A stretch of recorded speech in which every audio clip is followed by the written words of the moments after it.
Today, we emphasize the critical importance of the women, peace, and security agenda. Empowering women and their active participation in peace-building efforts is essential. Women possess unique perspectives and solutions that can lead to more sustainable and inclusive peace processes.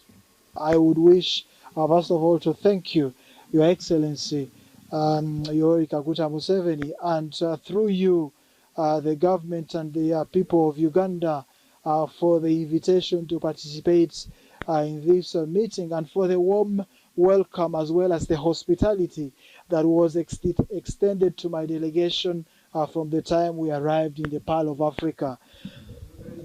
I would also wish to commend the efforts of the outgoing President Evariste Ndayishimiye, a champion of the African Union for youth, peace and security from the 11th Rome meeting in Bujumbura in Burundi that was concentrated on the revitalization of the framework agreement for the DRC and the region. It is here where we need to commend and welcome the efforts of all those that have participated, and through these efforts we have been able to come up with a plan of action for the revitalization of the framework agreement after the decision of the Peace and Security Council of the African Union in Addis Ababa in 2023, 10 years after the signing of this framework agreement in 2013.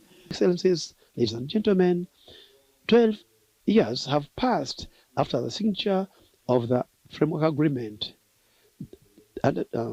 undertaken the 24th of February 2013 in Addis Ababa. This agreement has the main objective of putting an end to armed conflict in the east of the DRC and resolve the causes of violence and war, repetitive wars in the region.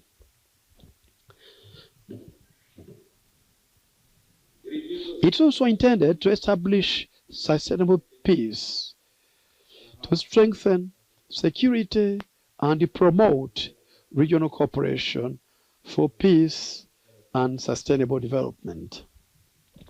Since the signature, its signature in 2013, and particularly since the last summit of the mechanism of its implementation held in Bujumbura in 2023, we have gone through a lot of problems. In fact, war became more devastating than before. The beginning of this year, 2025, was marked by a grave situation with the resurgency of war started by M23, supported by Rwanda. The conquering and occupation of Congolese territories in the east, and the occupation of the airport of Goma and Bukavu, as well as blockade and destruction of infrastructure, caused disastrous consequences. Massacres, mass violations of human rights, refugees, displaced people, impoverishment of populations, and jeopardizing economic activities, lootings, etc. A situation which is changing from bad to worse for as long as the war continues. Regional and international efforts in support to the Congolese government for the establishment of peace have not given any satisfactory results, The East African community, which had marked some steps in looking for a Pacific solution, found problems with the lack of will of M23 and was not unable to finish its work. I myself also, as president of the summit of the head of state for the Committee of East Africa, I found I met so many times people responsible for M23 in Bujumbura to look together for a solution to put an end to the conflict. But when we are going to starting on a peace process, the war continued all the time. And the regional force was obliged to leave the place, living in a place, Uganda and Burundi, which are acting side by side with the government of the DRC. We had a long discussion inside among ourselves. And I was telling Their Excellencies that I had been watching the situation in Africa as a close observer and also a participant for the last 65 years. Because he thinks the internal forces don't matter, we the neighbors don't matter, what matters are the foreigners who are supporting them. This really, you better focus on that. Because otherwise, why was Mobutu not listening? We were here, we could have helped him. So, that's how now the problem of Rwanda gets linked to the problem of Congo. When the Tutsis organized and attacked the Hutus in Goma, and then it led to the collapse of Mobutu. So that is this whole story. But it is solvable, because here in Uganda we solved it. We had the same problems. Sectarianism of religion, sectarianism of tribes. So we had a long discussion when we were inside there. I want to congratulate again His Excellency for the good work he has done. You had the elaborate report he gave.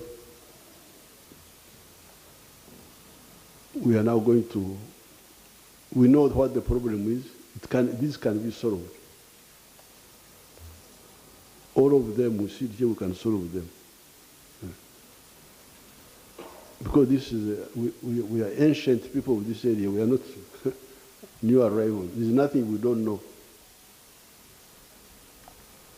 about all these countries, Rwanda, Burundi, Eastern Congo, Tanzania, Kenya. These are our people. So therefore, let's really solve this problem. It is easy. In my opinion, these problems are easy to solve.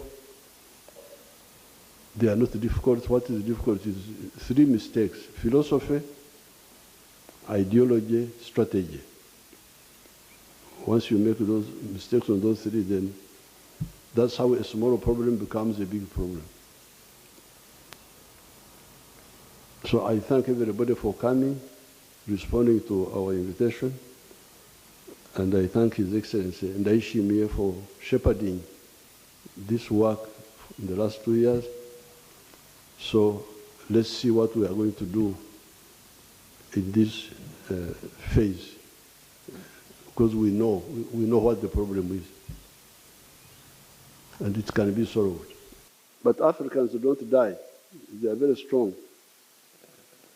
They don't die easily. Other people who are colonized, they perished.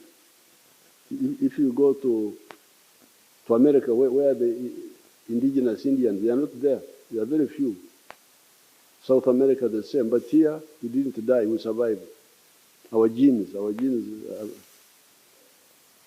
and our culture, because we had a culture of having cows and goats and chicken, and staying with us in our houses. So they were immunizing us. Our cows were immunizing us against the sicknesses. So when the Europeans came, we couldn't die.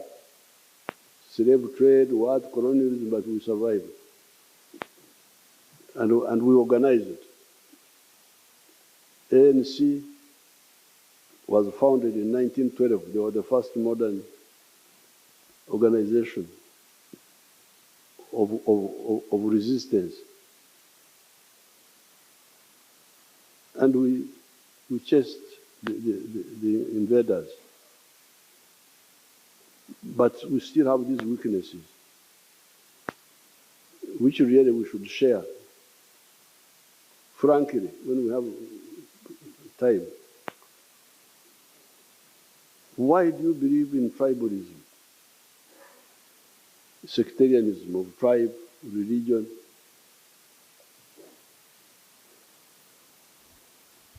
How will you create prosperity for your people? If you look at the Americas, South America is very rich in terms of natural resources. They have got, I think they are even richer than the United States. They have big rivers there, the Amazon. They have big forests, minerals, agriculture. They have everything in South America, Latin America. But USA is more prosperous than South America. Why? If it is natural resources, South America should be more prosperous than the USA. But the difference, in my opinion, is the way the Americans organize themselves to form a big market. They united those colonies of the British, 13 of them initially, then they kept adding. Now they have got 50 states. Now, if you are in that situation, it is easier for you if you are a wealth creator, you are a businessman. In New York, you produce something and it is sold all the way to California. It is much easier for you to succeed as a businessman. So therefore, really all these conflicts, when we meet, we talk about procedural things, this one here, this one here, but the big problem is ideology. These wars are caused by ideological limitation. So, my advice, because that's what was the problem of Uganda. Uganda was a failed state. People had no food in 1986, people had no food, shortages. No sugar, no soap, no salt, no paraffin in the shops. The problem was ideological. So we can talk about the mechanism, these procedural things, but we should also go deeper, in my opinion. And some of these foundations, like Mwalimu Nyerere Foundation, could be linked up with the secretariat or the ICAGR to do some analysis. It's not just diplomacy, it is really ideology. So I'm very glad that you came and we have had this meeting. And I can firmly tell you that it is easy to solve this problem. Okay. Like for instance, if the government of Congo and Rwanda could, the way we had started with the East African community, if they had stayed with us, together we would have solved this problem. But the East African effort was set aside. Because we have facts. Nobody can deceive me about any of these areas because we know. But when you bring people who don't know, they just run with one little thing here. That's I don't have prepared speeches, but this is what I would want to comment to you.